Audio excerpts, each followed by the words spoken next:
20001. We now return to Monday's hearing on the Waco investigation. Last week, a House Joint Subcommittee began 8 days of hearings into events in Waco, Texas in the spring of 1993. Witnesses include officials of the Alcohol, Tobacco, and Firearms and Treasury Departments.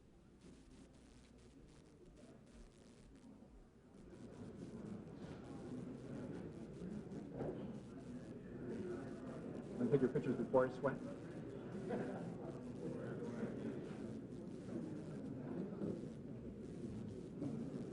Well, I don't want to destroy anybody's photo opportunity, but the subcommittee will come to order. I think it's time we had an introduction of our second panel. They've arrived at this point, and we're ready to proceed accordingly. If you will recall, this last panel of the day and the last panel of this segment of our hearings will be two of the folks who are the most key features of all of this, from the Treasury Department and from the ATF, and they'll be allowed to make opening statements today. I'd like to introduce the second panel. Our first witness is Ron Noble, Undersecretary for Enforcement for the Department of Treasury. This new post, created in 1993, oversees the Treasury's Office of Enforcement, which includes the Bureau of Alcohol, Tobacco, and Firearms, U.S. Customs, U.S. Secret Service, and the Executive Office of Asset Forfeiture. Before joining the Treasury Department in May 1993, Undersecretary Noble was an associate professor at the New York University School of Law. From 1988 to 1989, he served as Deputy Assistant Attorney General, Special Counsel, and Chief of Staff at the U.S. Justice Department's Criminal Division. Undersecretary Noble began his public service career in Philadelphia, where he was an Assistant U.S. Attorney from 1984 to 1988. He was sworn in as Treasury Undersecretary for Enforcement on July 7, 1994. Our second witness on this panel today is John Magaw, Director of the Bureau of Alcohol, Tobacco, and Firearms. Director Magaw is a 34-year veteran of law enforcement, beginning with his career with the Ohio State Patrol. He became a special agent with the U.S. Secret Service in 1967 at Columbus, Ohio. As a special agent, he rose through the ranks in investigative and protective assignments within the Secret Service, serving as head of the Washington Field Office, Deputy Assistant Director for the Office of Protective Research, and Deputy Assistant Director for the Office of Protective Operations. He became Director of the Secret Service in February 1992, and then Director of the Bureau of Alcohol, Tobacco, and Firearms in September 1993. I want to welcome both of you here today. I understand, Mr. Noble, you may run over a little bit on your time, but that Mr. Magaw is making up for that. Overall, we're going to have it work out pretty well. So with that in mind, since we are allowing you each to make opening statements, we'll begin. Mr. Noble, we've got to swear you in first. That's right. We've got to do this under oath. The opening statements I always have to worry about in that regard. You raise your right hand. You swear or affirm that the testimony you're about to give will be the truth, the whole truth, and nothing but the truth? I do. Thank you both. If you'll be seated, I let the record reflect that both answered in the affirmative. Mr. Noble, you may begin your testimony.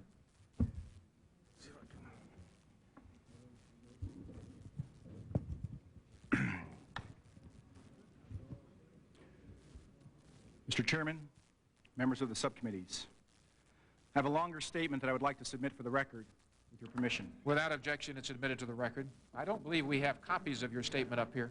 Do we have copies of anybody's statement? I was doing last-minute editing, so it should be here shortly. All right, thank you. I speak today in behalf of the brave men and women of ATF. After the failed raid, the deaths of 4 ATF agents in a tragic fire at Waco, President Clinton directed that Treasury and Justice conduct vigorous and thorough examinations of what had led to the loss of law enforcement and civilian lives.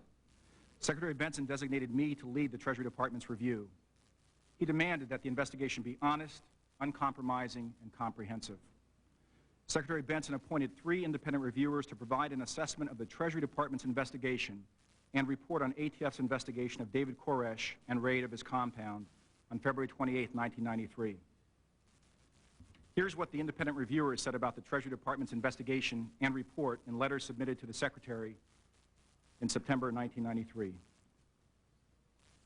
Pulitzer Prize-winning journalist Edwin O. Guthman stated, quote, "In appointing the panel of independent reviewers, you said you expected a, quote, thorough, comprehensive, and uncompromising critique. And that, sir, is what has been given to you. It was a privilege to participate in the review, and in so doing, I must say I gained enormous respect for the professionalism and dedication with which the investigative team leaders and their agents conducted themselves at all times. Henry Ruth, the former chief Watergate prosecutor, stated, quote, "The report insightfully fulfills the purpose of this self-evaluation. The impartiality, integrity, thoroughness, and knowledge of the internal review team members have been evident throughout the 5-month intensive investigative process." Mr. Ruth concludes, quote, "It is my heartfelt hope that you, Mr. Secretary, as a national leader, can lead the change of orientation, thought, and action so that no more men, women, and children need die in these most difficult of circumstances." Chief Willie Williams of the Los Angeles City Police Department stated, quote, "I have found that the investigative team which you assembled is of the highest quality and integrity. These men and women have worked tirelessly to uncover the facts surrounding the events which led up to and included the raid on David Koresh's residence near Waco, Texas on February 28, 1993. The view of the reviewers has been heard and echoed by the Independent Inspector General's Office, members of Congress from Treasury's oversight committees, and major news publications throughout this country. I would ask the committee to include in the record the letters from the 3 reviewers to Secretary Benson." Objection, Mr. Noble. Thank you. Treasury's Office of the Inspector General determined that the report provides an accurate account of the events. Then Arizona Senator Dennis DeConcini found it thorough, impartial, and self-effacing. Representative Jim Lightfoot of Iowa described the report as thorough in its findings. The Wall Street Journal characterized it as extensively detailed. The Washington Post said it was a thorough and candid account. The Los Angeles Times wrote, quote, "Despite all that went wrong with the raid by the ATF on the Branch Davidian compound last February, the thorough and complete report released by the Treasury Department shows that much in its aftermath is going right." The New York Times called it brutally detailed. And just last week, Time magazine stated, quote, "Perhaps the harshest critic of the ATF's Waco raid was the Bureau's own master, the Treasury Department. In the raid's aftermath, the department launched an investigation by veteran agents from its law enforcement agencies, backed up by independent outside reviewers, including Willie Williams, the Los Angeles police chief. The result was a 500-page indictment that pulled no punches, yet whose details surprisingly went largely unreported.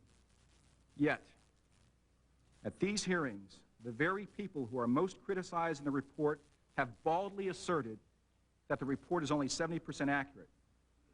Certain members of this committee accepted that figure as gospel without any consideration of the source or evidence to support that number.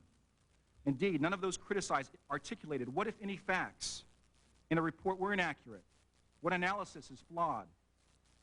As Secretary Benson observed, it is not surprising that Mr. Serapin, Mr. Hanaski, and Mr. Hartnett disagree with some of the conclusions of the report, because they are among those who were criticized and were detrimentally affected as a result of the review's findings. At today's hearing, I have with me almost all of those who worked on the report. They are the finest group of agents and colleagues with whom I have ever been associated.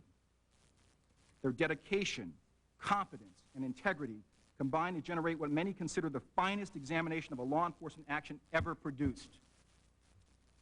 We stand by our report's facts, analysis, and conclusions, as do our independent reviewers.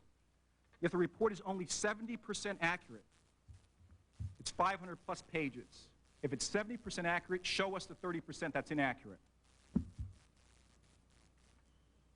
Now, for the record, I've heard about the 100-plus witnesses that are going to be called. But for the record, none of the members of the team that generated the Treasury Department's report on Waco were ever interviewed prior to this hearing to determine what they thought about the report, what they thought about Ron Noble. So let me now ask the agents, lawyers, and individuals who gathered the facts and performed the analysis for the Department of the Treasury's report on ATF's investigation to please stand up and be recognized and identified and associated with this report.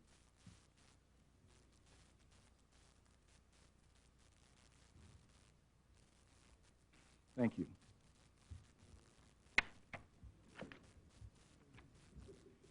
Every person's name is on this report who worked on it. The masthead, every person's name.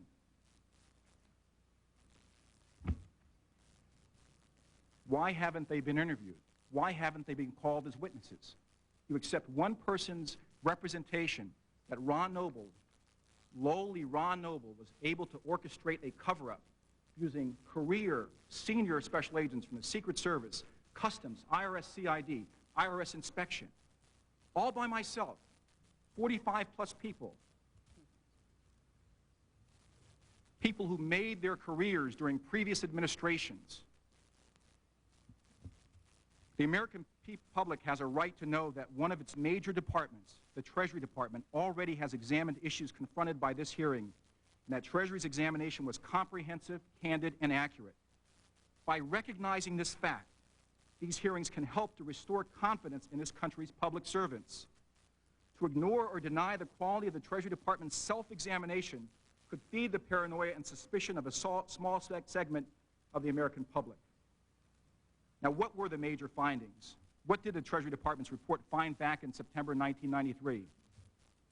The Treasury report concluded that ATF, at the request of the local sheriff, properly initiated an investigation into David Koresh and his followers based on information provided by the sheriff. This investigation was predicated on evidence that federal criminal firearms and explosives laws were being violated. It was not based on Koresh's religious beliefs. The Treasury report concluded that there was probable cause to believe that people inside the Branch Davidian compound were manufacturing illegal machine guns and explosive devices, and concluded, as did the magistrate judge who reviewed and approved the warrant, that probable cause existed. No facts have emerged during these hearings that undermine that conclusion.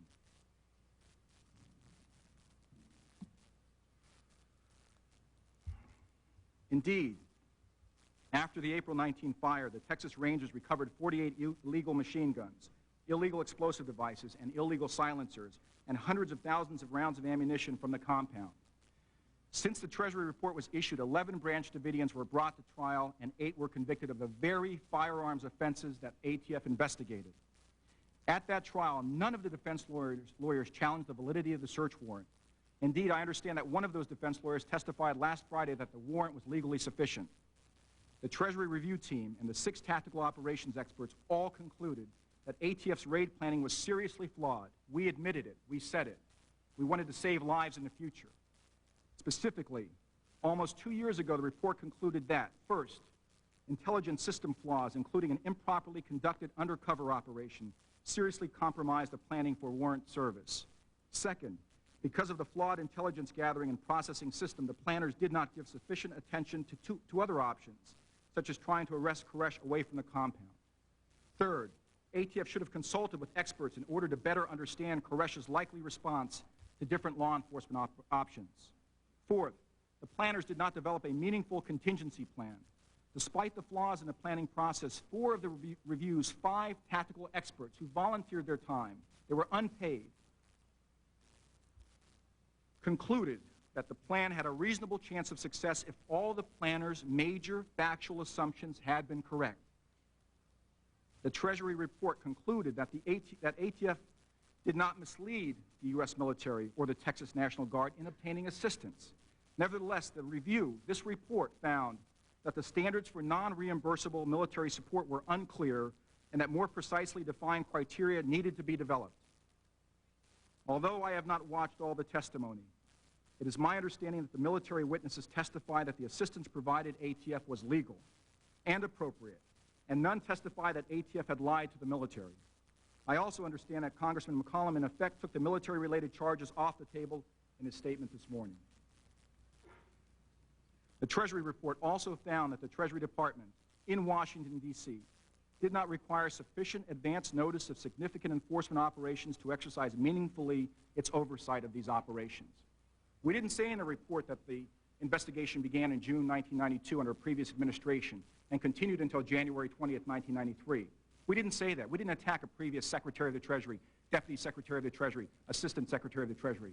We attacked the institution of the Office of Enforcement for not having the proper rules and guidelines that require bureaus to report highly sensitive or unusual operations. We could have, but we didn't. Nevertheless, even though Maine Treasury didn't find out about it until February 26, 2 days before the raid happened, on the very day that the World Trade Center bombing occurred, where we had people, we had lives, we had offices that are affected by the World Trade Center bombing, what did we do? We didn't know what Waco would be. I didn't even know Waco existed, and I'm sorry to say that to those of you from Texas. But what did we do on a day when we were worried about the biggest terrorist act in this country's history? Did we do what we could have done? Did we wash our hands of it? Did we say, we are not required to give approval, we don't have to give approval, we'll just ignore it. You do what you want to do. We didn't. We inserted ourselves into the process and got assurances that if anything didn't look right, the raid wouldn't go forward. Now, I've heard time and time again people mentioning the element of surprise. I want you to look at the section that evaluates the Office of Oversight's role, our role, the Office of Enforcement's role in this book, and tell me where it says element of surprise. And even if it does, a condition precedent to a dynamic entry is surprise. Condition equals element. The report also concluded that the raid should not have gone forward once ATF learned that Koresh knew that ATF was coming 45 minutes in advance of the raid. The report found that the raid commanders failed to appreciate the significance of the information provided by the undercover agent on the morning of the raid and the dangers of proceeding when surprise and Davidian's conduct were not as planned. The report also stated that the flawed decision to go forward was not solely a question of individual responsibility on the part of the raid planners. It was also the result of serious deficiencies in the intelligence gathering, processing structure, poor planning, and personnel decisions, and a general failure of ATF management to check the momentum of the operation as the circumstances demanded. Moreover, it found that ATF and Treasury bore responsibility for ATF's late notification on the 26th. Both ATF bore responsibility and Treasury bore responsibility. The Treasury Review also uncovered and reported disturbing evidence of misleading statements and of deliberate attempts by the raid commanders Phil Hanaski and Chuck Seraphin to shift blame to undercover agent Robert Rodriguez, and you heard more of that today. Finally, the report concluded that ATF agents were brave, they were loyal, and disciplined following David Koresh's murderous ambush. They risked their own lives to save one another and to reduce the chance that innocent Davidians would be killed. Now, why do I care about the Treasury Department's report? I feel very strongly about the Treasury report, and I'd like to tell you why.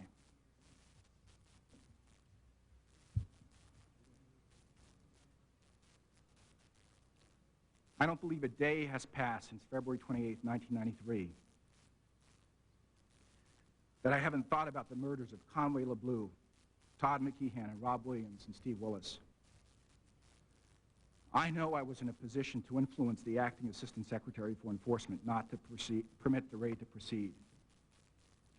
No matter what assurances ATF's then Director Steve Higgins gave him, I gave the same advice, first to stop the raid, then to permit it to go forward, that I would have followed had I been the Assistant Secretary for Enforcement. I have never shied away from taking responsibility for my advice then, nor do I now. I was confirmed by the Senate unanimously as Assistant Secretary in 1993 and again unanimously in 1994 as Undersecretary, with everything about my involvement on the record. In early March 1993, I attended funerals of 3 of the 4 murdered agents. 2 were held the same day in different states, so I could only attend 3. I do not have the vocabulary to describe the impact of attending the funeral of a law enforcement officer slain in the line of duty. Police officers from throughout the country, state, local, and federal, attend or send flowers in recognition of the unity of law enforcement. Moreover, I felt that the surviving family members gave me more comfort than I gave them. I remember holding Conway LeBleu's son, Cameron's, hand while I knelt before him. He was 18 months old. I remember Rob Williams' mother holding me in her arms for a long time and telling me that everything would be okay. I remember Steve Willis's father's strength. He said that he was proud of his son because he died doing what made him happy. While I wasn't able to attend Todd McKeehan's funeral, I spoke later with a close family member who said, "Please send me a copy of your report of what happened at Waco before it's made public. I want to know the truth."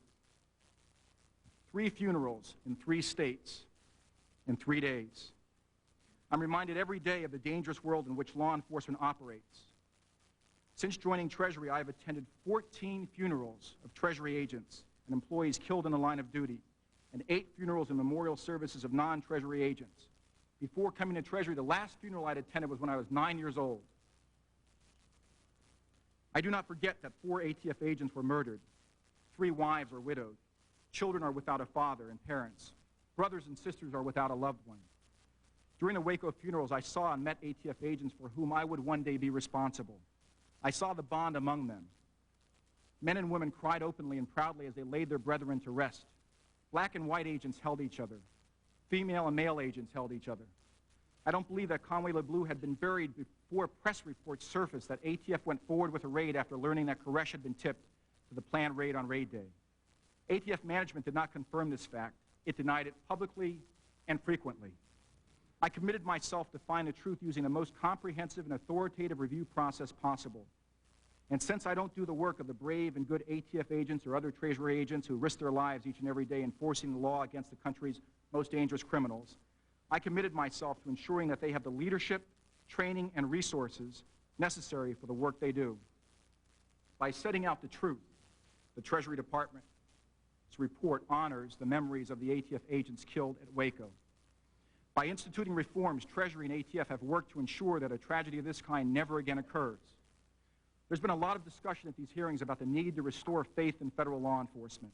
I do not believe the American people need their faith restored. They have faith in federal law enforcement. Last week, as these hearings continued, everyday work continued for line agents of the Bureau of Alcohol, Tobacco, and Firearms. That work often places them in the most dangerous neighborhoods pursuing the country's most violent criminals. On the Monday before these hearings began, an undercover ATF agent shot and killed a suspected member of a murderous crack distribution ring in a crime-ridden New Orleans neighborhood who, while pointing a Beretta 9mm semi-automatic pistol, threatened to blow the heads off both the agent and the person in the vehicle with him. The agent, a Waco veteran, was working on a Drug Enforcement Administration task force along with officers from the New Orleans officers from New Orleans Police and the Jefferson Parish Sheriff's Office, The task force targets violent narcotics offenders. We thus must remember the violent world in which ATF agents operate. When the New Orleans Times-Picayune reported on the episode on the front page, it did not mention Waco. The people of New Orleans know that whatever mistakes ATF made 2 years ago, it carries out a critical, difficult, and dangerous law enforcement mission, fighting violent narcotics offenders and armed career criminals, gangs, illegal gun traffickers, arsonists, and bomb makers. ATF agents daily place their lives on the line to help make our citizens safer. If the American people are reminded of that during these hearings, I believe the mission of law enforcement and ATF will be strengthened as a result. Now, what has changed since the report was released? First, ATF has new leadership. Director Higgins announced his intention to retire before publication of the report and without reading the report. Secretary Benson selected John Magaw, person seated to my left, then Director of the Secret Service, to become the new ATF Director. John Magaw didn't have to do it. He could have stayed at Secret Service, but he cared about Treasury and he cared about ATF. After issuing the report, Secretary Benson placed 5 ATF officials on administrative leave, including Mr. Hartnett, Mr. Hanowski, and Mr. Serapin. Mr. Hartnett and Mr. Conroy retired rather than challenge the report's findings. Mr. Troy accepted a demotion in light of the report's findings. Mr. Serapin and Mr. Hanowski were fired because they refused to accept giving up their guns, badges, and ability to enforce federal criminal law. Eventually, they appealed the firing and ultimately agreed to give up their guns, badges, and rank.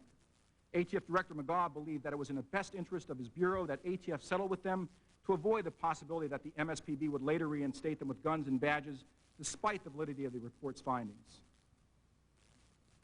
The second change is that I issued a directive in August 1993 requiring that the Office of Enforcement be informed of any significant operational matters that affect any of the Bureau's missions, including major high-risk law enforcement operations. Third, I instituted new guidelines for sensitive undercover operations. ATF, Customs, Secret Service now have all sensitive undercover operations reviewed by a multi-agency committee to ensure maximum planning and oversight. The multi-agency committee includes not only representatives from all Treasury enforcement bureaus, but also representatives from the Department of Justice's Criminal Division. This procedural safeguard shows the increased oversight by Treasury officials over the most sensitive and dangerous law enforcement operations of the bureaus. Indeed, had the undercover guidelines been in place in 1992 and early 1993, the investigation of Koresh would have come under close scrutiny by a sizable group of agents and lawyers from a broad spectrum of enforcement activities. Fourth, we took steps to improve oversight, including formal and informal communication between Treasury's law enforcement bureaus and Treasury. To that end, I established a weekly meeting between the Undersecretary's office and the heads of each of the Treasury enforcement bureaus and key offices. I also have periodic one-on-one meetings with each of the bureau heads where policy matters are discussed in greater detail. Of course, I also speak regularly and informally with the bureau heads on both significant and more routine matters. Finally, I reactivated the Treasury Enforcement Council. The TEC consists of all the bureau heads. There also are TEC working groups that focus on more specific subject matters. Based on these reforms, an operation contemplated by any Treasury bureau of the scope and complexity of the Waco raid will come to the attention of a variety of law enforcement authorities, as well as my office, well in advance of the planned action. Ordinarily, operational matters are the domain of law enforcement bureau heads. The job of Treasury is to ensure that the bureaus have strong leadership and high standards for personnel. They institute proper training and are supported with adequate resources and enforce the laws impartially. I thank you very much. Thank you very much, Mr. Noble. Mr. Magaw, we'll now hear your testimony. Chairman McCollum and Chairman Zelliff and members of this... Oh, Mr. Magaw, I'm afraid. Chairman McCollum and Chairman Zelliff and distinguished members of this subcommittee. It's not unusual for me to have to follow Mr. Noble, our distinguished Undersecretary, in speaking events, and I know how difficult it is. Today it's even more so. But I am proud to come before you today as the Director of the Bureau of Alcohol, Tobacco, and Firearms. I emphasize my pride because I know the valuable contributions made by ATF as an agency and the quiet heroics of the men and women of ATF who are dedicated to a simple goal of making our communities safer for all. I emphasize my pride also because I know that the portrayal of ATF as an agency that is out of control is unfair, and the demonizing of our employees is slanderous. I feel privileged to lead an agency wherein, in the face of unrelenting attacks, agents continue to put their lives on the line every day to protect the American public, and they protect them against the most extremely violent and dangerous criminals in our society. Every day, ATF inspectors and support personnel quietly and efficiently oversee the business compliance through the federal laws that applies to alcohol, tobacco, firearms, and explosives, and collect $13 billion yearly in revenue. Make no mistake about it. I take all criticism of ATF to heart. If criticism is fair, I will move vigorously to correct the problem. If criticism is unfair or unfounded, I will defend our Bureau with equal vigor. ATF is no threat to the private ownership of firearms. The law-abiding citizens have no reason to question our agenda. In the area of firearms, our mission is simple: to combat gun violence. The more successful we are in keeping guns away from criminals and prosecuting those who use guns in crime, the less impetus there is for more gun control. ATF is a neutral regulator. They're neither pro-gun nor anti-gun. The Bureau is tasked with equitably enforcing the laws passed by Congress, implementing the regulations, and collecting those taxes. Unfortunately, there are many who do not trust our motives. Their perception that we pose a threat to legitimate firearms ownership could lead to actions by this body and others, as have occurred in the past, that would cripple our crime-fighting efforts. I strongly believe that only the criminal will benefit from weakening of ATF. State and local law enforcement will lose, the victims of gun violence will lose, and even those interested in less gun control will lose. We recognize that Waco has contributed to the current level of mistrust. We are hopeful that these hearings will clear the air and finally disprove the sinister portrayal of ATF's actions. When I came to ATF 22 months ago, I found an agency still mourning the loss of its agents. You saw it here today in the testimony, and still healing its wounds, both literally and figuratively, as well as they were experiencing sympathy and pain for the Davidians injured and killed during the Waco incident. I saw it as my responsibility to provide direction, compassion, and leadership, and to see that ATF emerged from the Waco experience improved and more effective in carrying out its dangerous law enforcement mission. One thing that I confirmed early was that the image of ATF personnel as sinister agents looking for a fight is utterly at odds with their training, with their character, and with the disposition of the ATF agents I have come to know. In fact, most ATF agents go through their entire career never firing their weapon except in training. There is no evil in the hearts and minds of the personnel of ATF. Mistakes are made every day in every field of human endeavor, including law enforcement. We cannot eliminate mistakes, but we can learn to manage and greatly minimize them. In addition to that, we can make sure that there are no mistakes made of the magnitude of Waco. In the aftermath of Waco, we re-examined completely our way of doing things. We have moved to correct and improve management, training, operational systems, and address the weaknesses identified in the Waco review. We also needed to address operational deficiencies exposed by Waco in order to emerge better prepared to execute our law enforcement responsibilities in the future. To this end, we engaged in a careful self-assessment of what went wrong and why. We have considered the views of our own personnel. We have studied the Treasury Review and examined the comments of all the tactical operation experts, as well as those of the independent oversight panel.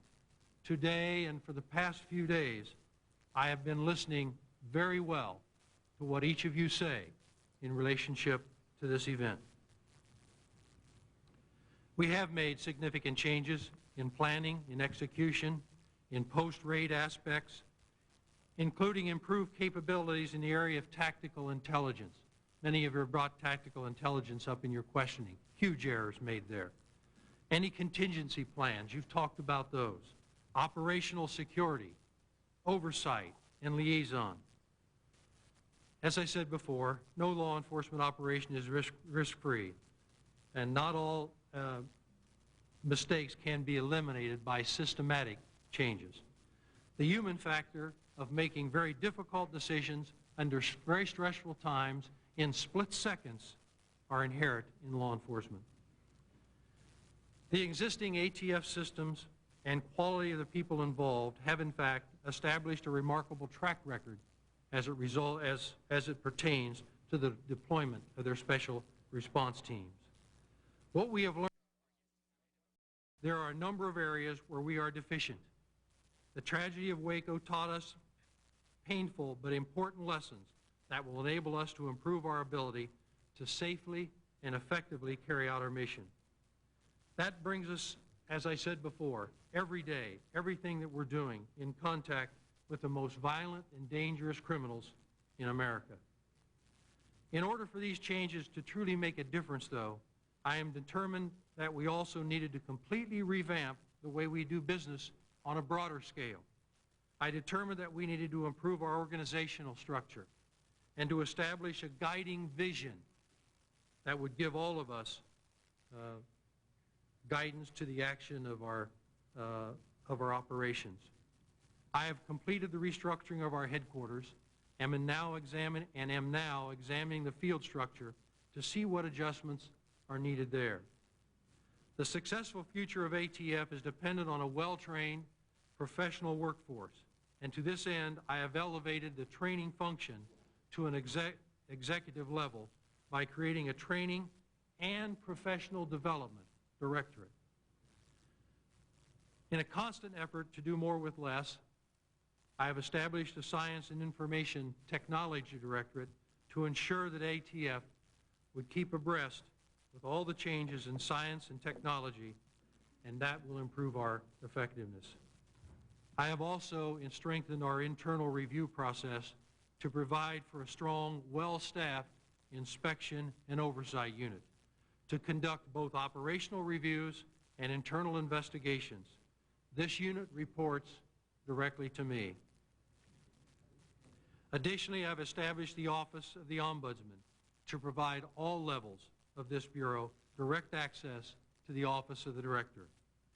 8 peer groups have been put together representing a segment of each segment of the diverse workforce within ATF, and have implemented to focus on equal opportunity concerns.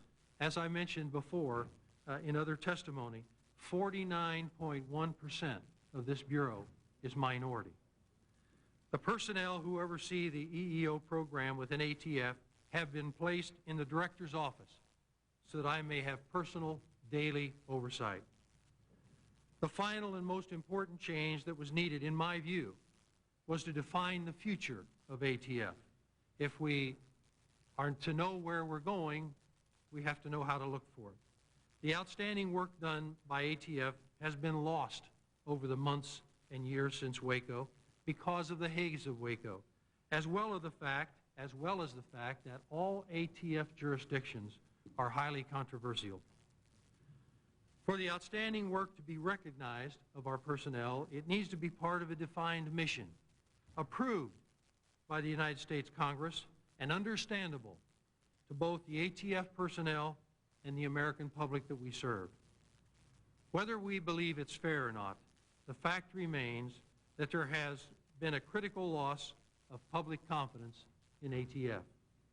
Our greatest challenge is to recapture public confidence by providing clear accountability for all of our activities. To accomplish this larger goal, I have instituted a strategic management process that began with an analysis of the issues critical to ATF's functions. Attached to my statement is a written outline of ATF's strategy for the future, and it's a document that looks like this. This strategic management process is already beginning to radically alter the way we do business. These plans will define our future as an agency committed to ensuring a sound and safer America through innovation and partnerships. From the guiding principles to the basic operational strategy, this process will redefine ATF from top to bottom. Our new strategic plans will impact on every aspect of our work, from the type of employees we hire, how we train them, what they work on, and how they are expected to relate to the public that they serve. The basic enforcement strategy has already been defined in terms of what impact can we make on violent crime in this country. That's the priority. Laws and regulations will not be enforced or resources expended from this Bureau in a vacuum, but as a carefully defined approach that will demonstrably contribute to the overall goal of the violent crime strategy for this Bureau. The strong partnership and the spirit of cooperation we have long enjoyed with other regulated industries in the law enforcement community are being extended to the firearms industries and firearms owners. The strategic management process also calls for measurable results in all areas to verify our success or demonstrate the need for additional changes. Since the strategic planning process will drive budget requests, this feature will also allow appropriators and others to verify that the programs they are funding are being carried out in the proper manner and are providing the benefits promised. While this hearing is an important process for publicly examining ATF's actions at Waco 2.5 years ago, it is critical that we not overlook the substantial changes made at ATF since that raid. Thank you, ladies and gentlemen, on behalf of every man and woman in the Bureau of Alcohol, Tobacco, and Firearms, for allowing me to make this statement. Thank you very much, Mr. Magaw. We're going to now begin a series of 5-minute questions into the 5-minute rule. I'm going to take the first 5 minutes to myself. Mr. Magaw, first of all, I want to say that whether or not those of us up here agree always with the policies of ATF, or whether or not there have been mistakes made, and certainly there have been by ATF agents and administrators from time to time, I think you should know, and the men of ATF should know, that we recognize that the vast majority of the almost 2,000 ATF agents every day perform dedicated service to this nation, and that they act with great bravery on many occasions, and we're proud of them for that, and we understand their public service. Mr. Noble, I've got a couple of questions for you, and predicate to one of them, I'd like to point out to you that over the last few days we've had several different pieces of information, quite a number disclosed, that were new to us, that we did not find, at least in the Treasury report, regarding what happened at Waco and the events leading up to it. Among those were Agent Aguilera's invitation by David Koresh to visit the compound to examine the guns that occurred, I guess, at Mac Mahan's gun shop. Mrs. Sparks' warnings to ATF not to go forward, the fabrication of drug labs by the ATF or apparent fabrication to get free unauthorized assistance, Director Higgins' lack of general supervision by Treasury, the Army Judge Advocate General who caught an illegal request by ATF before it was granted, fortunately, the failure of ATF agents leading the way in the raid to have warrants on their possession, and quite a number of other things. I could go on listing them. I just want to make sure that I'm correct. It is not your testimony today, is it, that these hearings have failed to disclose any new information that's not already in the Treasury report? I assume that you recognize we have disclosed things that are not in that report, that it is not total or comprehensive. You've said a number of things. It's a very complex set of Well, I don't expect you to respond to every one of those, as whether they're right or wrong. I mean, I just gave a summary of ideas. You gave a summary of facts that I agree with, facts that I think are completely false. You've made a concluding statement that the report is not total and comprehensive, which I disagree with. Your general principle, I believe, is that hearings are important. I agree with that principle. Facts have come out. I agree with that.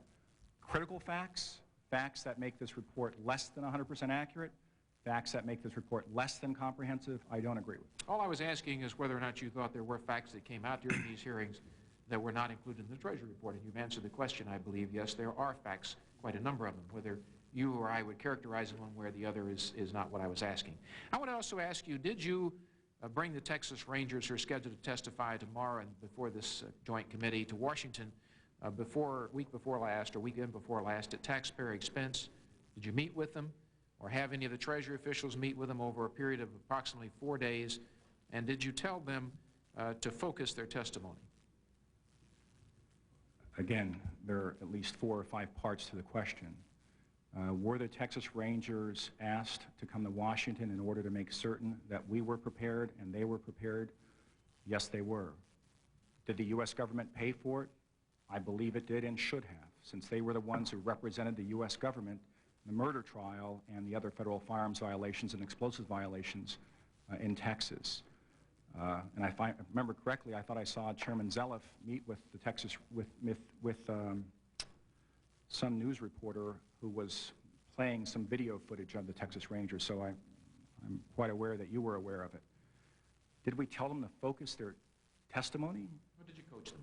The Texas Rangers? Well, did they come here at taxpayer expense, U.S. taxpayer expense? Just like the witnesses.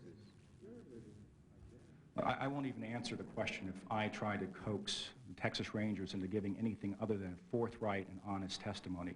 Didn't ask you if you coached them to give anything other than forthright testimony, Mr. Noble. I just asked if you coached them, prepared them, or attempted to prepare them. That's all. Okay. If Ron Noble prepared them, the short answer is no. Did they meet with people on my staff with the intention of being prepared so that they could give you full and comprehensive testimony? Absolutely. Do I think that's appropriate? Absolutely. Mr. Noble, would you describe for us, in the meetings that you had or the telephone conversations that you had joining Mr. Simpson on the 48 hours before the raid on the 28th of February with Mr. Higgins, the director of the ATF at the time, could you describe for us what transpired in terms of those things that Higgins told you that were of concern to you that caused you to advise Mr. Simpson not to go forward with the raid on the very first go-around? And then, if you could, what changed your mind that caused you, what did Higgins tell you? What new information came to light that caused you to advise Mr. Simpson to then decide to tell Higgins to go forward with the raid? Yes, sir. Mr. Chairman, the first part of your question asserted that I had talked to Mr. Higgins prior to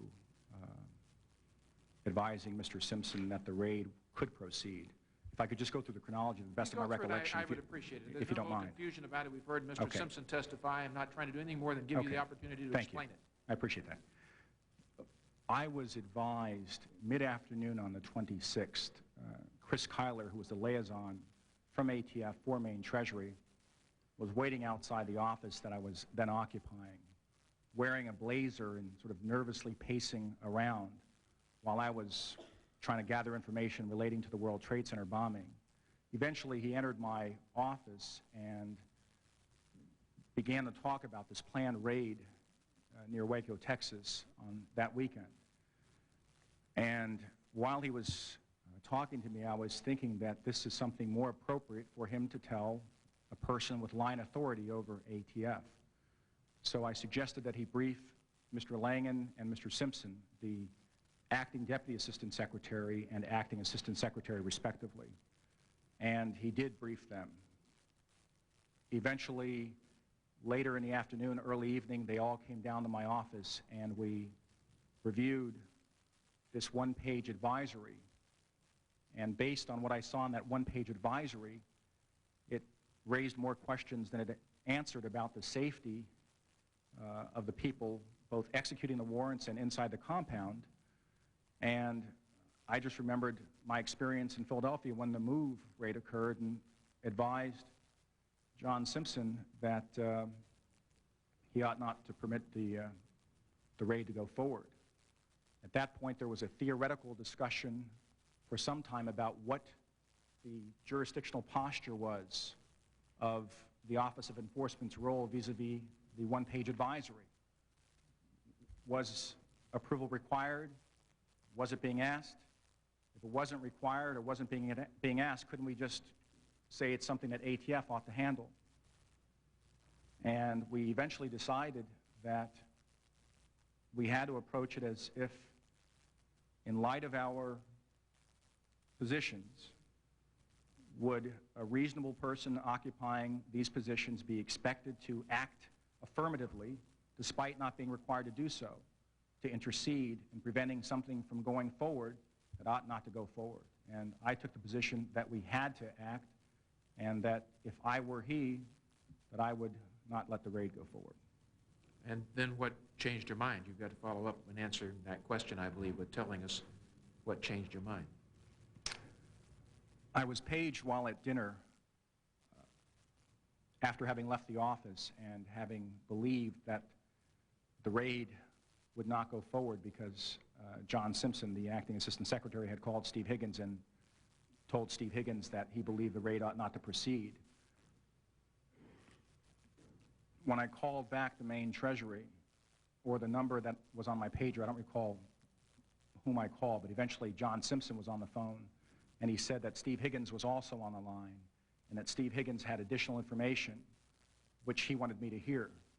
And the information concerned the length of time that ATF had been planning this operation, the precautions that would be taken to make sure that ATF could tell whether or not Koresh would be alerted to the media stories, the series, the Sinful Messiah series that would be published the next day, that they were going to send an undercover agent in both Saturday and Sunday, and that that person would know whether or not something was amiss, and that they had this plan that they had planned for, where at a certain hour, at a certain day, except the Sabbath, 10 o'clock in the morning, I believe, there would be men located one place, women and children located another place, and the weapons under lock and key in the arms room.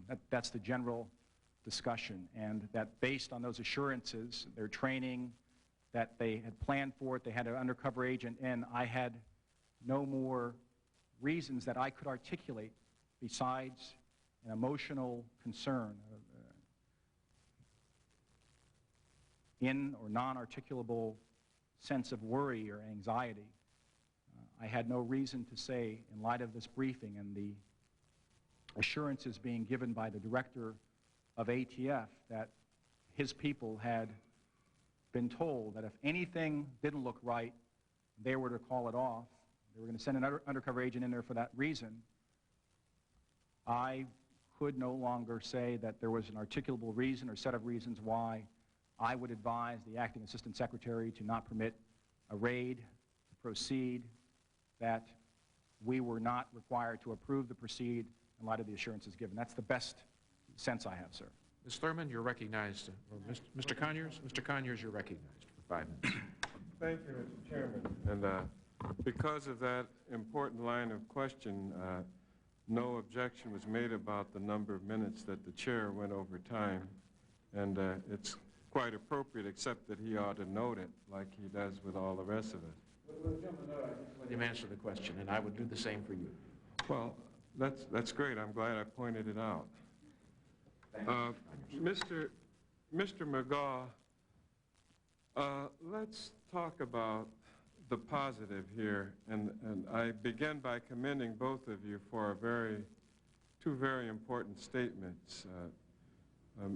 Undersecretary Noble, yours was especially poignant, and I don't think it was lost upon anybody that heard it. It almost justifies the huge number of hours, days, and time that we've spent in going over this matter. Mr. Magaw, let's talk about the changes that have been made as a result of the Waco raid experiences. Could you enumerate them briefly? Let me start with the structural changes, because I believe that in coming here and listening to the employees, looking at Waco, looking at their history, which I went back, into the 70s and looked at the history, I believe that virtually every mistake that was made at Waco is as a result of lack of training. When you look at each one of them, you had commanders out there who had not been trained to carry out their task. You had an undercover operation that was, as you look back on it, remember now on all these answers, this is hindsight. Many things I look at here I can say, but for the grace of God, there go I. So please remember that as I go along. But as you look at the undercover, their ability to transfer information, Agent Rodriguez doing a good job of bringing material out of there, but it not being transmitted properly. The automobiles were not the automobiles of students. Their appearance was a little too old for students. We probably should have, if we're going to use those people at that age, shortened their hair and changed their positions a little bit. A number of those things. So, but almost everything you look at, it goes back to, did they have training? And over the years, ATF budget has been cut many times because of the controversial jurisdictions. And this dedicated group has always, instead of doing less out there or not enforcing the laws and taking the chances they do, they took their money out of training, they took it out of computers, and they took it out of a lot of office space and equipment. When you look at their office space and their equipment, doesn't compare with any bureaus in the government their size, not near as well done.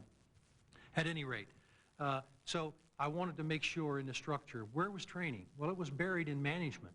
So as a result, it didn't get an equal say.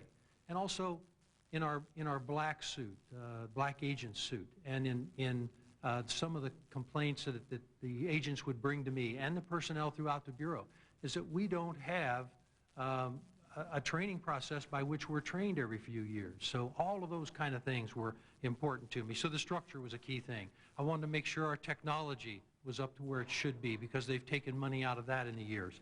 And I also wanted to make sure our inspection and oversight. Now, in terms of the other side of the issue is the operational parts of it. Well, first of all, I don't believe that a bureau of this size, I don't believe virtually any law enforcement bureau in this country by itself, individually, could take on an operation or should take on an operation like this again in the future. It needs the input of everyone. It needs the input of the public sector. It needs the input of the people who know. You know, you saw Rodriguez this morning, how he feels and how he knew and how he had a feeling for how they would react. You need to confide in all the outside experts, the people who used to be in the organization. We didn't do a great deal of that. I believe that the loss of surprise was important, but I believe we would have changed our decision had our two supervisors been in the right place. The two primary supervisors who made the decision to go ahead, Sarabin and Hanowski, were in the wrong place. You don't belong in a helicopter, and you don't belong on the raiding party. You have to be away from where the excitement is. You're not there putting your helmet on like the rest of the people, because once you start that, you're too close, you're too emotional, and they didn't hear what was being said to them. They didn't hear what was being said. So, well, I want to congratulate you on that. I know that you have more, but let me just get to Undersecretary Noble very quickly. You weren't confirmed at the time that the raid was planned, were you, Mr. Noble? No, sir. And let me commend you for another thing you did here this afternoon. You didn't come here looking to point the finger somewhere else. You didn't come here looking for cover. And you could have easily faulted a previous administration in terms of the condition of that Office of Enforcement, and you haven't mentioned that one time. The policies and the procedures and the practices you had nothing to do with. And this tragedy has shaken all of us up, and certainly yourselves, and I think it's to your credit that you're both here today testifying like you are. I would say, sir, that I had the greatest respect for the people who occupied my office prior to me. And I would say also that we benefit because despite whatever procedures they didn't have or policies they didn't have, for however many years that Steve Higgins certainly was the director of ATF, nothing like Waco had ever happened. No tragedy had happened. They'd done their job quite well. Yes, sir. Thank you very much, and thank you, Mr. Chairman. Thank you, Mr. Conyers. Mr. Zelloff, you're recognized for 5 minutes. Mr. Noble, Mr. Altman and you have something in common, I believe. You both had that gut feeling in your stomach that this thing wasn't right, didn't feel right, that Friday afternoon that you had a chance to review it. I don't think Mr. Altman, I've never heard Mr. Altman. Well, he had a letter that went forth in the April 15th, and the only thing I'm saying, the two of you must have this great ability that when you look at something, something gets described to you, and you see something that may be wrong, you put up the red flags, you want more information. That's a compliment. And, I just didn't know that Mr. Altman had any feelings like that prior to the raid on the 20th. Yeah, I'm sorry. he wrote on Secretary Benson on April 15th that he felt very bad about the thing moving forward. He felt that something a tragic situation would develop, and he felt very bad about it, and I think wanted someone to address it.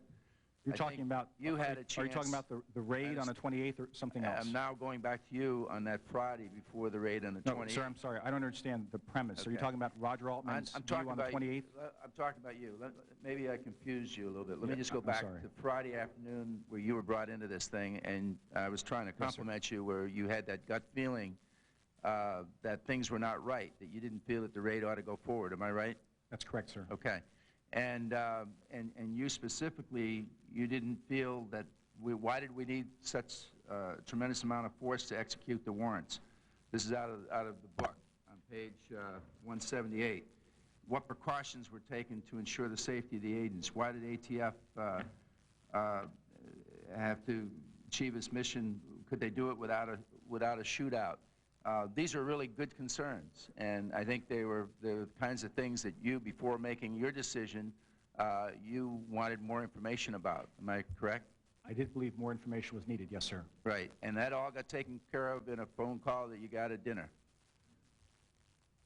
As I recall, sir, there was a phone call on Friday night, and during that phone call, Mr. Higgins was attempting to address the core concern, which was that the newspaper series that was going to be published on Saturday might alert Koresh to the investigation by ATF and cause him to change his pattern in some way. May I finish, please? Okay. Therefore, Steve Higgins said that they had decided to send an undercover agent in on Saturday morning to determine whether or not there had been any change in Koresh's routine, to determine whether or not he'd been alerted in any way by the published newspaper story. And that following that entry and exit, the undercover agent would report to his supervisors, who would report to Washington. So I don't want to use all my time. I only have 5 minutes. You asked me a question about whether or not I decided to let the raid go forward based on what told to me during a phone conversation on Friday night. And I'm trying to say that that's not all that happened, that I got a call Saturday where Steve Higgins had talked to John Simpson and reported that the undercover agent had been in the compound on Saturday and had seen nothing to suggest that the newspaper story had alerted Kresh in any other way. So to make a long story short, you felt very comfortable now. You felt good about it, making that decision I did that not you could feel move very forward without comfortable about any it. concern about the use of force. I did or not anything feel else. very comfortable about it. I did not feel very good about it. I worry quite frequently when I know that my agents are executing search and arrest warrants. I rarely feel comfortable about it, sir. Okay, but I'm just concerned where you had all these good questions that later on, none of them got really answered. I disagree with you, sir. Okay, Which questions weren't the use answered? of force? Pardon me? The use of force. So much force. I think one of the first questions you had here, why do we need so much force to deliver these search warrants? And the reason for the number of agents involved was that the men were supposed to be in one location, the women and children were supposed to be in another location, and the arms were supposed to be under lock and key in another location. You indicate that in your opening statement that the military involvement was off the table. I don't know where you got that from. I just, as a point of information, I think that we're still talking about the military involvement. I thought I was talking about whether or not the use of military was illegal and whether or not the use of the military was based on false information. On the blue book that you were responsible for, and you feel that since then and during all these hearings, in the opportunity and the passage of time, do you think anything can be improved on? Any new information has received? Absolutely. Anything at all that could be beneficial? Absolutely. I wonder how we will confront the next armed extremist group co-located with weapons and explosives and women and children in a barren area with a fortified compound, willing to do anything and everything to keep law enforcement away. I still don't have the answer to that question. Mr. Nova, we heard from one of the defense attorneys, Mr. Tim Evans, that his client, Mr. Allison, was involved in the secondary shooting involving the individuals who tried to sneak back into the Davidian compound. Mr. Evans described 2 affidavits filed by 2 different ATF agents, one of whom lied and said that Mr. Allison was shooting, and one of whom told the truth and said Mr. Allison's gun had not been shot. Mr. Noble, that story was not in the Treasury report, was it? I'm not familiar with that story, sir. I'd like to see the affidavits and the statements, and then certainly before this hearing is over, I can have someone behind me get to the bottom of it, but I'm just not familiar with that. We learned that the Justice Department attorneys and the Deputy General Counsel tried to avoid creating exculpatory evidence by shutting down the shooting review and other interviews designed to get at the truth, and the Justice Star prosecutors testified that such a practice was irregular and inappropriate. That story is not in the Treasury review as well. I don't agree with the facts as you've asserted them. I worked at the Justice Department for some time. I respect the people in the Justice Department. I think it's a great institution, and I think anyone who would characterize careful prosecutorial work as an attempt not to get or permit Brady material or any other exculpatory material to be given to the appropriate defense attorneys doesn't understand the Justice Department. Thank you. I'm afraid my time's run out. Mr. Scott, you're recognized for 5 minutes. Thank you, Mr. Chairman. Mr. Noble, just for the record, you and Mr. Magaw, what was your position on the day of the raid? I was a consultant for the Department of the Treasury. I had been named as someone who, following a background check and following his nomination and hopeful confirmation, would one day occupy the position of Assistant Secretary for Enforcement. You hadn't even been nominated? I had not been nominated. Thank you. Mr. Magaw, what was your position on the day of the raid? Director of United States Secret Service. Thank you. Mr. Noble, prior to the entry, did you believe that the element of surprise had been lost based on what you knew at that time? What time precisely, sir? Prior to the raid going on? Prior to the raid going on, the most recent information I had was Saturday morning when the undercover agent came out, and at that point I was told that things were as they had been historically. So I was not aware. Thank you. And just following up on the facts that we've had come out of this hearing, have any significant facts, have you heard any significant new facts that would lead you to any different conclusions than what's in the book that was prepared almost 2 years ago? Absolutely not. Thank you. Do you have any different way of dealing with cults based on our experience? Yes, we have a different way in that everyone involved in federal law enforcement, certainly at Treasury, and I would let Director Magaw to follow up. We don't have the answer. We don't have the answer in terms of how to deal with these groups, except to say that we have to recognize that they have to be dealt with very carefully. And as Director Magaw has already stated, we know we can't do it alone as a department. It would not be wise to do it alone as a department. It would not be wise to do it without consulting the necessary experts in psychology, religion, or whatever the special interest might be. But I don't know if Director John Magaw has anything to follow up on it. I guess the only thing that I would say, Congressman, is that it's very important for the public and everybody here to know that we don't target cults, or we don't target religious groups, or we don't target militias. It's usually guns and explosives that bring us to those groups. And so when you're working guns and explosives, a lot of times it does bring you to them. But obviously the things learned at Waco, what makes them tick? What is their logic? What are the concerns? And most of those groups are not only anti, ATF or anti-law enforcement, they're anti-government all across the board. They don't want to pay state and local taxes. They don't want to pay federal taxes. They don't want to do anything that you and I normally do in carrying out our obligations. On the other hand, there has to be some work done, and Mr. Noble has started that, between justice and all other law enforcement, so that we do develop better plans to work together. In questions have been raised about the warrant. Let me first ask whether you have a different procedure in obtaining a warrant if it's a no-knock warrant versus a regular warrant.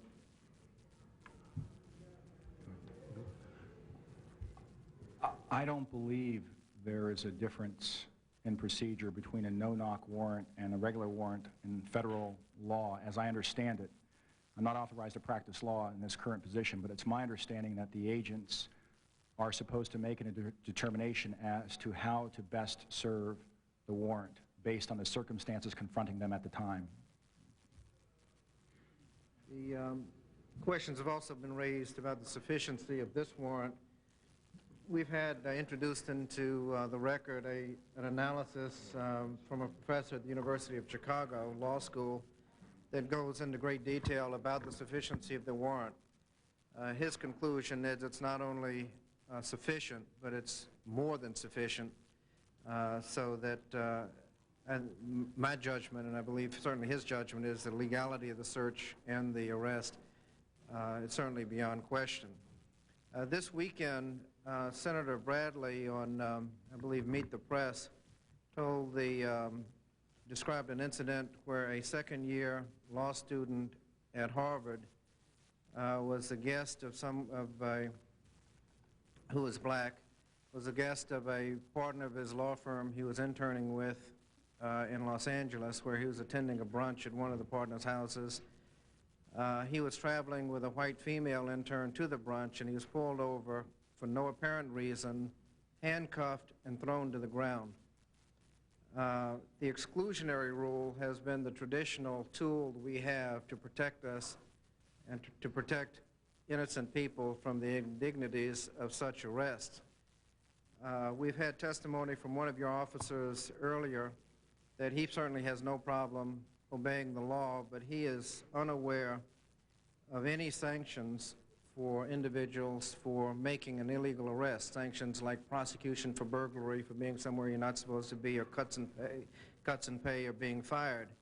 We've also heard from the testimony from the attorney from one of the witnesses that this sole tool that protects innocent people is virtually worthless when you're dealing with a search with a warrant because of the 1984 Leon decisions. Even if it were illegal, the evidence would be admissible under the good faith exception, and then there's no point in questioning the warrant, and therefore no disincentive for making illegal searches. Mr. Magaw, on page 3 of your testimony, you've indicated that law-abiding citizens have no reason to question the mission of the ATF. So my question is whether or not there's any reason that you can't confine yourself to only legal searches and let law-abiding citizens know that they'll be left alone because we have a strong exclusionary rule. I like the exclusionary rule. I don't think we need to change it. I've used it for 34 years very successfully. If you make a mistake, it won't allow you to do that. Miranda was set up years ago because, and I can remember learning that as a young officer, because law enforcement officers did things they ought not to do. And so while we're all out there trying to be the very best professionals we can, we need guidelines, we need restrictions, and so I'm not one to ask for that exclusionary rule change. I don't think we need it. Has expired. Mr. Chairman. Mr. Hyde, you're recognized. Thank you, Mr. Chairman. I've heard from previous witnesses that nobody connected with this event made a written statement.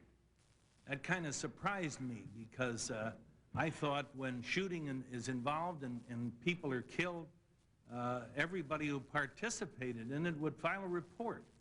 That's the bane of law enforcement, filing report, the paperwork. Is this unusual that nobody filed a written statement or made a written statement? What happened, Mr. Chairman, is that ATF began what was called a post-shooting review. And at the time they began the post-shooting review, two things happened.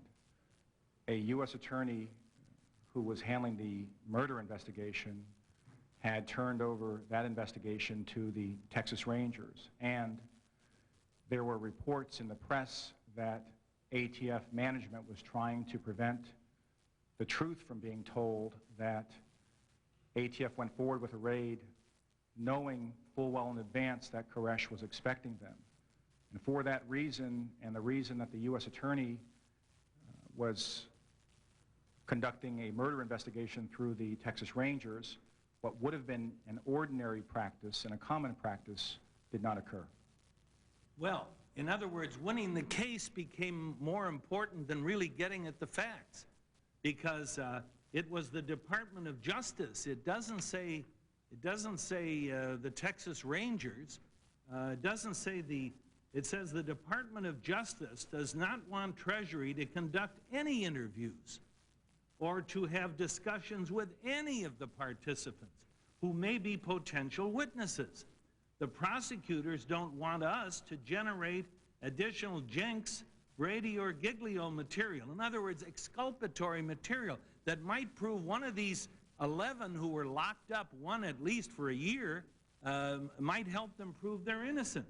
So let's not discover anything. Let's not take statements, even though it would be helpful in this comprehensive review of what happened and what went wrong, but for God's sake, we can't help prove anybody's innocent. I mean, that's really what we're talking about. I'm not very proud of that. Are you, Mr. Noble?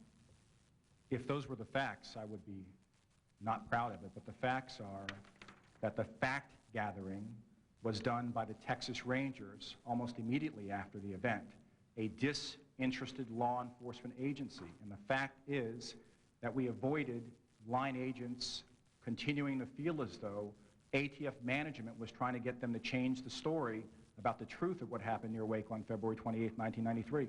But you refused to take statements from people who were involved. I should think that's the first thing. You'd want to know what happened. Let the chips fall where they may. But I wouldn't want to have statements taken by people who are accused of trying to orchestrate a cover-up. Well, that is not the way to conduct an investigation. Send somebody else out. That's why the Texas Rangers conducted the fact-finding. Well, then, is it true or not? Because this is a memo to you, preliminary investigation plan from Robert M. McNamara, Assistant GC Enforcement, dated 14 April 1993. DOJ does not want Treasury to conduct any interviews or have discussions with any of the participants. Now, how DOJ does not want us to make any findings or draw any conclusions from what we review. I mean, what document either are you you wanted to win the case and were willing to compromise truth, or you wanted to find out what happened. You want to know the document? Please, I'm sorry. Please. Do we have somebody who can take this to the witness? Congressman, while that's being done, let me just mention to you that since I came to ATF, we created that inspection unit, that oversight unit, and now they do review every shooting. Are there shooting reviews? When you were in the Secret Service, sir, did you require your agents to file a shooting review? That's right, and when inspection... Even if it might cost you winning a lawsuit. That's correct. That's the right way to do it. May I ask you, Mr. Magaw, have you instructed your people now to leave the press at home next time they go on a raid? Well, we certainly have talked about the press, and we want to make sure that that if the press are going to be there, sometimes they find out about these circumstances from other places, and so we want to make sure that if they are there and are going to be there, that they're properly handled in a safe spot and those kind of things. But as far as us advertising, trying to reach out to the press, trying to give them early warning, none of that is to be done. Good. May I Mr. follow up, Noble. please? Yes, please. With all due respect, Mr. Chairman, I believe that there's a blurring of time frames that's occurring here. This memo is dated on 14th of April, 1993. Right.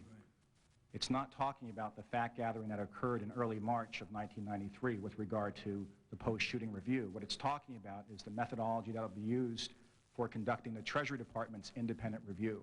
So there are two separate issues that are going on here. This memo is talking forward in terms of how we were going to generate this document, not looking backwards in terms of how the Texas Rangers had already gathered information. That makes me feel even less comfortable because that says DOJ doesn't want you to take any statements, doesn't want you to reach any conclusions. I thought my government would want to find out what happened and who's at fault and who isn't. Instead, it's willing to keep people in the dark, especially if they're defense counsel, to win a lawsuit. That's what that English means to me. Mr. Chairman, with all due respect, I think that is an unfair characterization of what was at issue here. You have two departments with separate and independent interests.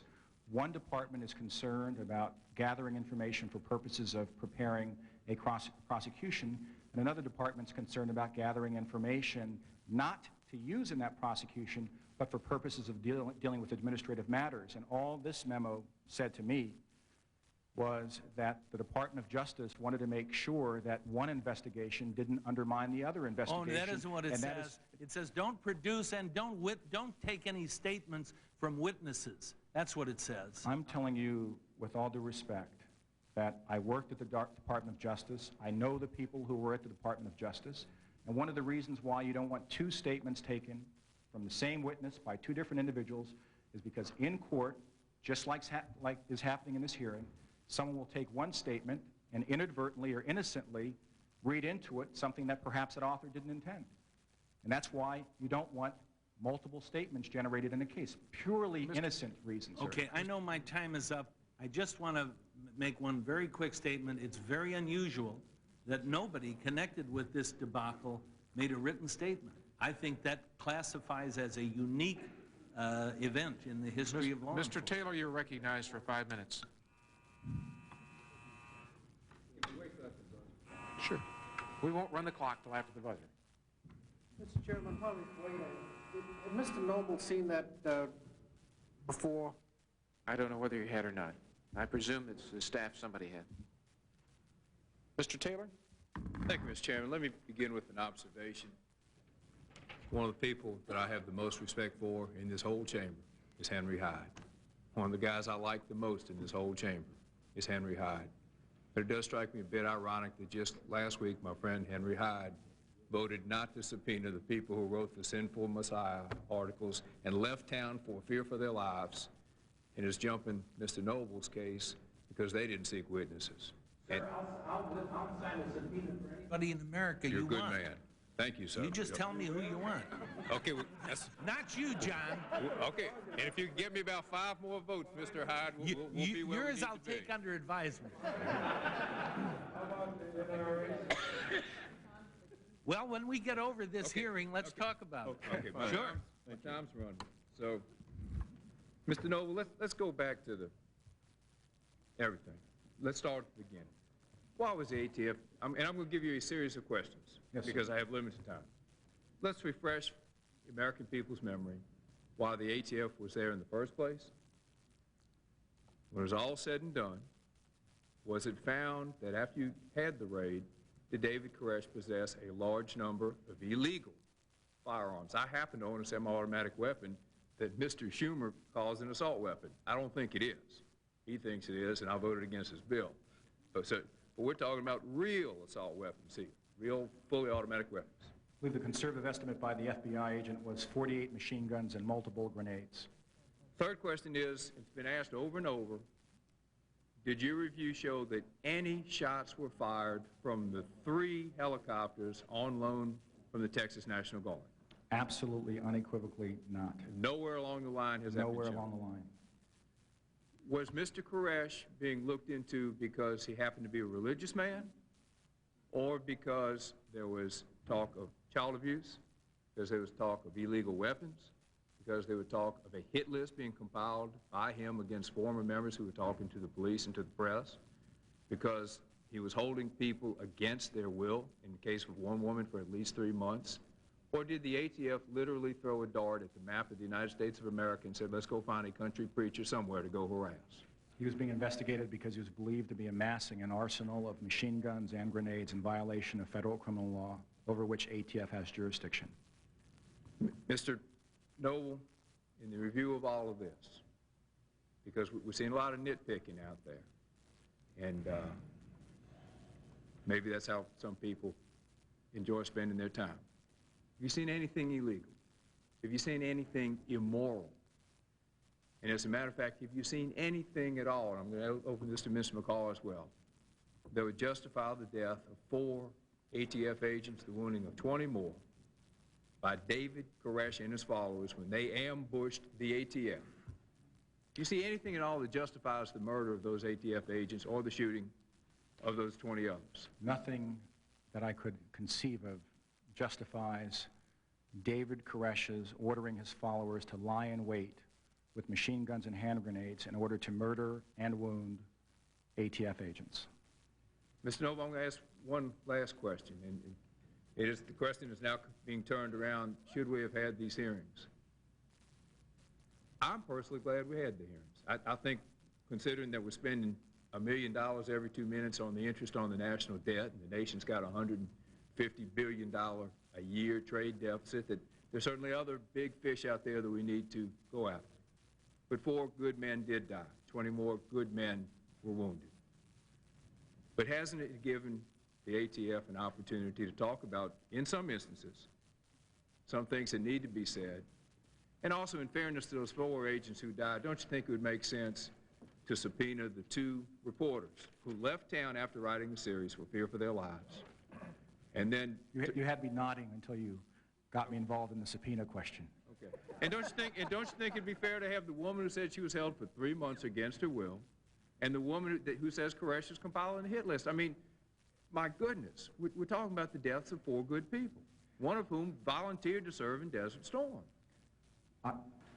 I respectfully would like to answer the first part of your question with regard to the importance of these hearings. I think they have been important because they reflect that a department of this government and the executive branch, consisting of these brave and fine career law enforcement officials, can take an honest, hard look at itself and report back what is painful to many, comprehensively and candidly, and I think that will help to restore confidence of the American people and those of us who occupy positions of trust. What you have also done, sir, is that you have brought the attention of every law enforcement officer in this country, however small or however large their departments are, to look at their procedures, look at their operations, look at how they're doing business, and how they're planning. And ATF is trying to be helpful with that, as painful as it is for us to share the examples learned and the mistakes made. We are doing that at the request of police department all over the country, and most of you have seen and heard from Mr. Buford, and he is doing a lot of that as he travels around the country. It's good for him therapy-wise, and it's very good for these departments, and we will continue to do that. Thank you, sir. Reclaiming my time, Mr. Chairman, although I was not sworn in like the other witnesses, the nice things I said about Henry Hyde, I really mean. Well, that's fair enough. We don't have to say that under oath, Mr. Taylor. We believe you. At this time, I yield 5 minutes to Mr. Klinger.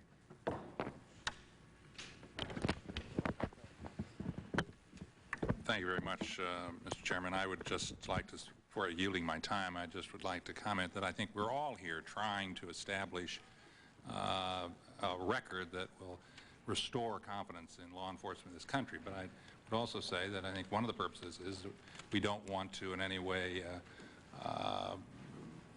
downplay what went on. I mean, I don't think we want to, I wouldn't use the word cover up, but certainly the idea that if there's any effort here to try to obfuscate or make it appear that the mistakes were not as serious and as horrendous as they were, would not be a good service to it. At this point, I'd like to yield two and a half of my time to the gentleman from New Hampshire and 2.5 to the gentleman from Florida, Mr. McCollum. Mr. Noble, I believe there's a first attempt during the initial days after the raid by the Justice Department to elevate the criminal cases above getting at the truth and to cover up evidence that may have led to the innocence of particular individuals such as Mr. Evans' client. Now, isn't that true that during your review you had to operate in a constant atmosphere created by the Justice Department and particularly by Mr. Webb Hubble, that the Treasury Review not produce any information that would hurt the all-important criminal cases? That is 100% false. There was no effort made by the Justice Department to cover anything up. Within days of the raid, the Texas Rangers had taken 85 written statements of ATF agents and others involved in the raid. As I said before, and I will continue to say, I have the utmost respect for those prosecutors at the Justice Department. I think they do a very, very important job, and they do it quite well. I'd like the clerk to pass out document marked number 6, and I direct your attention to the last paragraph on the first page, and I quote, "I'm raising this with you again today because at this morning's meeting with Justice, we heard that Webb Hubble, Associate Attorney General designee, is so concerned about the impact of our review on the criminal case that he planned to raise it directly with the President," unquote. Mr. Noble, I've already given you a major example of possible obstruction of justice in the conflicting affidavits by ATF agents related to prosecution of Mr. Allison. Is this the kind of thing that the Justice Department, and particularly Mr. Hubble, did not want covered in the Treasury Review that might hurt the criminal cases? Absolutely not. The Treasury Department conducted over 500 interviews of people who have knowledge with regard to the occurrences near Waco and leading up to Waco on February 28th, 1993. There was no intention by anyone in the Justice Department or any other department to do anything other than make sure that we allow the criminal process to run its course in the criminal case, and also let's make sure that the Treasury Department and the Justice Department don't collide as they conduct reviews with different objectives. So you feel that's what Hubble was talking about? I served as Chief of Staff and Deputy Assistant Attorney General in the Criminal Division in the Justice Department under President Bush. And I know that if I were in that position, I would have had the same concern as any prosecutor who was involved in overseeing prosecutions or investigations. I'll yield to the Chairman, Mr. McCollum. I thank you very much on the remainder of Mr. Klinger's time and for his yielding. I want to ask you, Mr. Noble, about a comment you made on the 60 Minutes program on May the 14th of this year, which you were asked about the Branch Davidians, and your answer in describing them, you said, and I quote, "This was not a religious group. This was a group of criminals engaged in serious violations of federal criminal laws." You did not mean by that answer to suggest that the many women and children who were part of that Branch Davidian group were criminals in violation of serious federal laws, did you? I meant exactly what I said, that though they might call it religion, there is no protection for any group that attempts or in fact does manufacture machine guns and grenades in this country in violation of federal criminal law. But did you mean that the children and the women were engaged in that manufacture? I don't believe I said the women and children, but I will tell you, sir, may I finish? I will tell you that we did uncover at least one woman who used a firearm, and we have female agents who go out every day, so the fact that they're women doesn't mean that I don't believe that they pose a potential threat to law enforcement Well, I don't think you would believe, nor do I believe, that Carrie Jewell was a threat. I don't think the children were, and my only point of making it isn't that there wasn't a problem there. There was, clearly. It is just that you made a very broad, sweeping statement that, in my judgment, over-encompassed the people in that compound, some of whom were very innocent of criminal violations. Let me ask you one last question. I would simply say, Mr. Chairman, that that's what made David Koresh so dangerous, is that he would use children like Carrie Jewell or other children in order to protect himself from law enforcement officers executing lawful search and arrest warrants. Those are the most dangerous criminals. Well, it may be that Mr. Koresh was a dangerous criminal, He and his But followers. the fact remains that all the women and children there were not dangerous criminals, and I'm sure you don't disagree with that when you reflect on it. Let me ask you one question left on the remaining time, though. Were you aware before today, or I shouldn't say before today, before these hearings, of Mrs. Sparks, the Child Protective Service representative who testified before us last week from down there in Waco? Were you aware before these hearings that she had advised against ATF, against the raid, that she had advised them, as she testified, that David Koresh, in her judgment, should have been taken outside the compound rather than having an entry, that she was afraid that if he were not taken outside, that there would be a calamity, and if he were taken outside because of her long association with this, he would probably be cut off and the group would not commit suicide because of the nature of the religious group, of the nature of their belief in him as a Messiah, and the nature of the belief that on the key day that was to arrive in Armageddon, that they would all have to go up in flames together. Were you aware of that before these hearings? I believe I believe I have it right. I believe that Joyce Sparks was the person who reported that David Koresh had said on April 30th, I might have the date wrong, April 30th, 1992, in any event, the day following the LA riots, that when he revealed himself, the LA riots would pale in comparison. The detail that you went through just now, sir, I don't have a very clear recollection right now, but I'll think about it throughout this hearing. Thank you. It was just my point. I didn't think it was because it wasn't in the report. But in any event, Ms. Lofgren, would you, you have 5 minutes. Thank you, Mr. Chairman. Let me give 10 seconds to Mr. Scott, who has a quick question. Thank you. Mr. Noble, you were responding to the gentleman from Illinois about getting involved in the investigation and mentioned specifically not developing Brady material. It looked like this was the first time you're seeing that. I'd like you to review that and get a little background on it and then report back to the committee of what your reaction is after you've had an opportunity to review it. I will do that. Thank you. Thank you. Thank you. You know, I do have some questions, but there's been a lot of discussion and questioning about religion and cults and who broke the law and who didn't.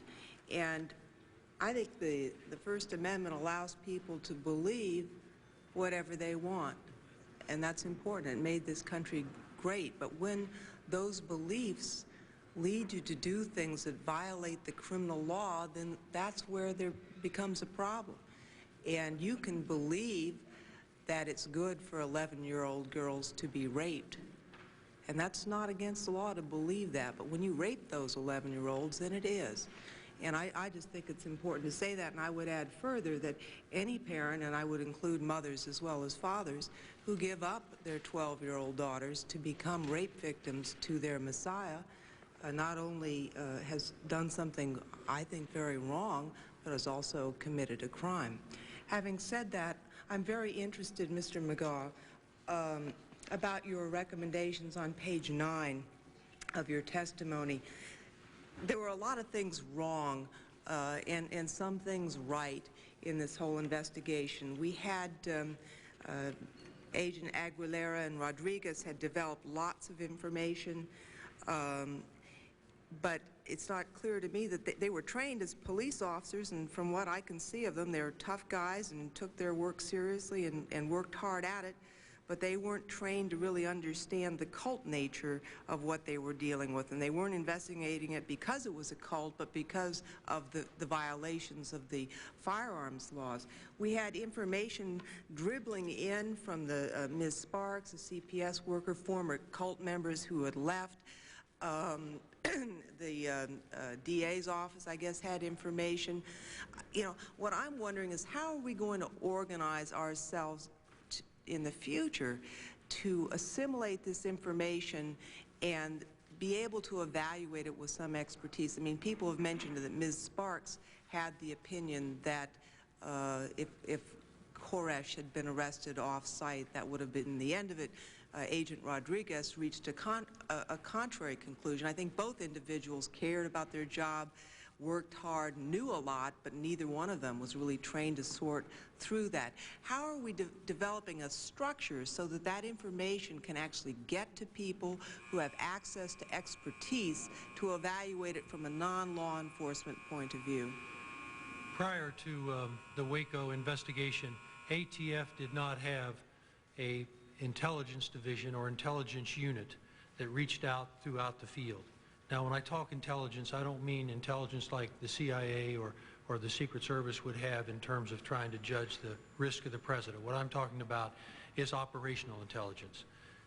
First of all, we should have identified that now we have evidence that's working on a cult.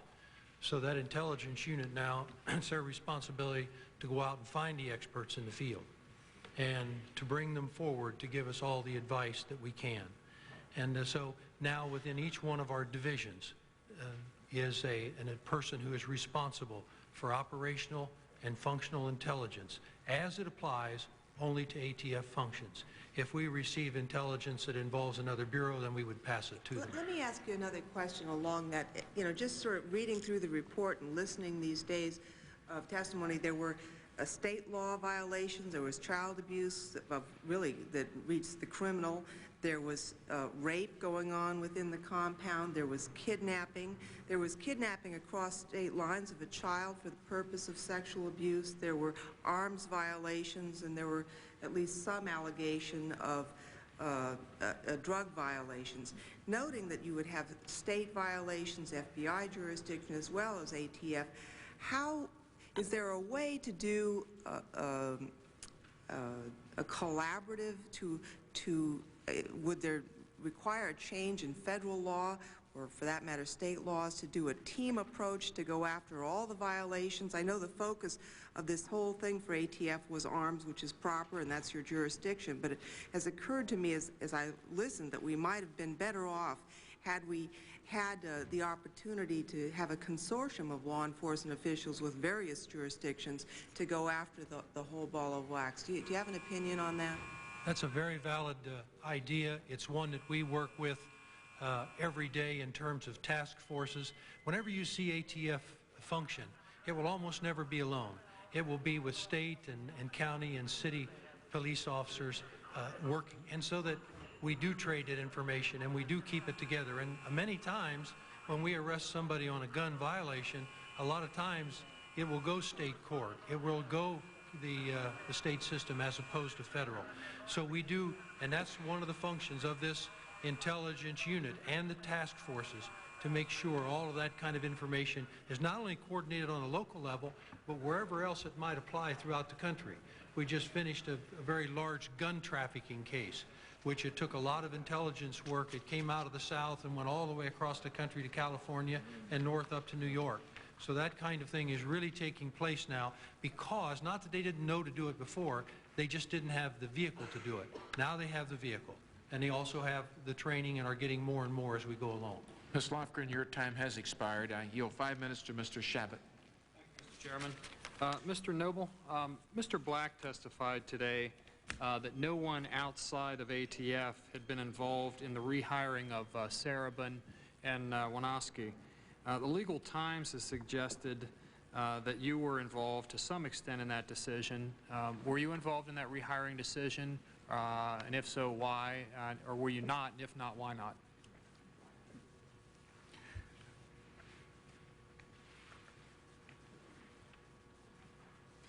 I was not involved in the can I just answer? I don't know if I can do. I probably should answer that. Let me tell you what my involvement was. Sure. I wanted to make sure that whatever happened to Mr. Hanowski and Mr. Sarabin was within a range of discretion that I would accept from a bureau director. So, for example, if no action were taken against Mr. Hanowski and Sarabin, I would think that that would be inappropriate. So I was kept informed of what was going on, and I think for that reason I would say I was involved. But in terms of the decision-making process, Director Magaw set up a decision-making process. Perhaps he should answer that. So you didn't make the decision, but you knew what was going on. You were aware of the... towards the end, at some point, sir, I became aware of what was going on. That's correct. Thank you. I believe Mr. Black this morning said that that there wasn't anybody involved at that level. I'm being generous in saying knowing is being involved. Maybe Mr. Black thinks I wasn't involved because I didn't interfere. Do you talk to other administration people about it? No. About the hiring? No, I talked to my staff about it. You talked to, okay, you talked to your staff about the hiring. All right. Also, you were directly involved in the decision to permit the raid to go forward. Is that correct?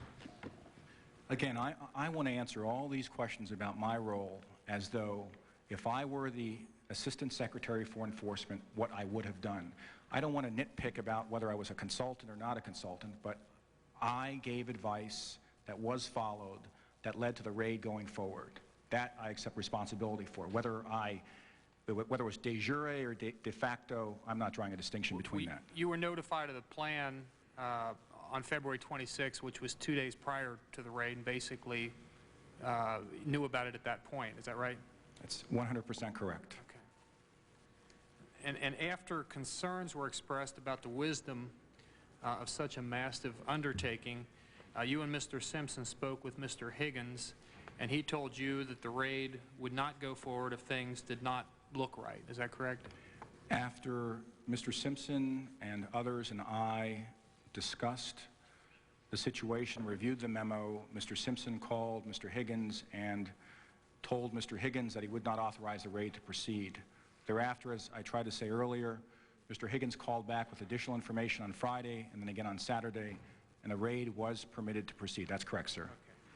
Well, I guess this is my question. Given that you were one of the very few top people at the Treasury Department to have been involved in the process of signing off on the raid, wouldn't it have been better for someone who hadn't been as involved in the underlying controversy to conduct this particular report, somebody who would have been more independent than yourself?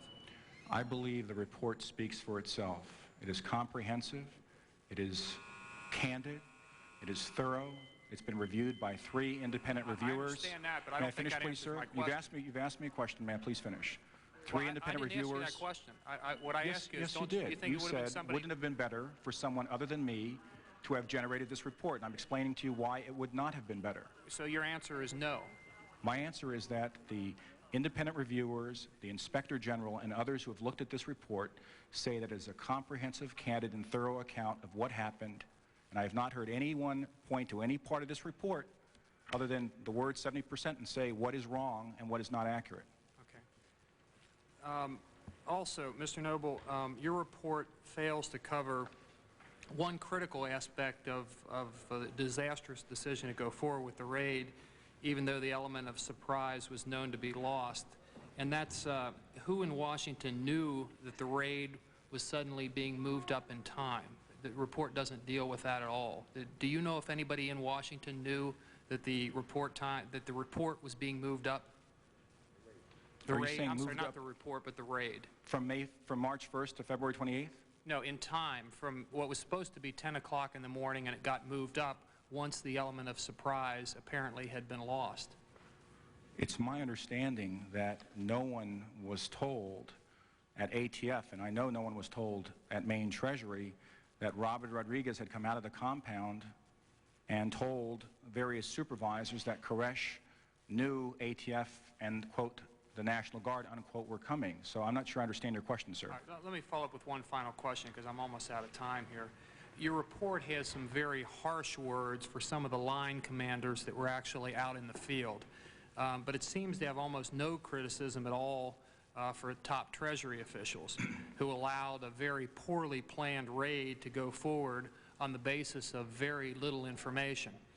We've been told that the Secretary of the Treasury had never met the director of the ATF prior to the raid, that those high up in Treasury who had doubts about the wisdom of the raid let it go forward without ever even asking to see a tactical raid plan, and that in fact there was no contingency planning. Isn't it true, notwithstanding your report, that some of the blame for the government's mistakes lies with Treasury officials and not just with the ATF folks that were involved? The Treasury report makes it very clear that responsibility for the raid lies with the Treasury Department, ATF, ATF senior managers, ATF raid commanders.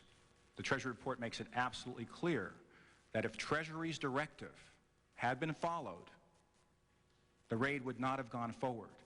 So I would submit to you, sir, and anyone else who thinks about this honestly, that you ought to look at what the career Treasury officials did on February 26th, the day the World Trade Center bombing occurred, and I would say they acted properly and honorably, and I would just like someone to tell me what should have happened, what else should have happened, what else these two individuals could have done but tell Steve Higgins they had concerns, stop the raid, then once their reason for concerns evaporated, to let it go forward and trust that the raid commanders would know that a raid premised on surprise ought not to go forward once 45 minutes elapsed, sir. Thank you.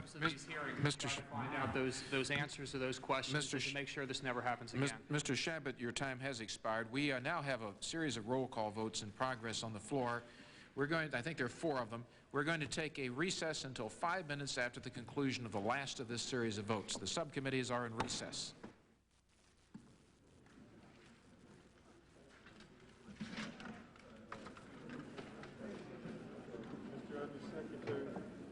Holmes, I just wanted to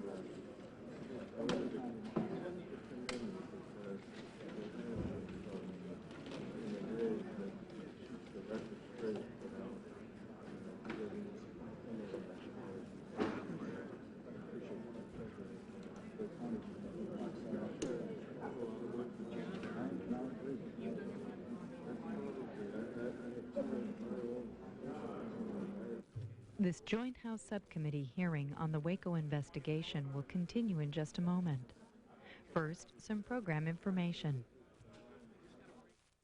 Tonight on C-SPAN, the Waco investigation. See Day 4 of hearings held by the House Judiciary and Government Reform subcommittees. Members are investigating the 1993 raid and standoff at the Branch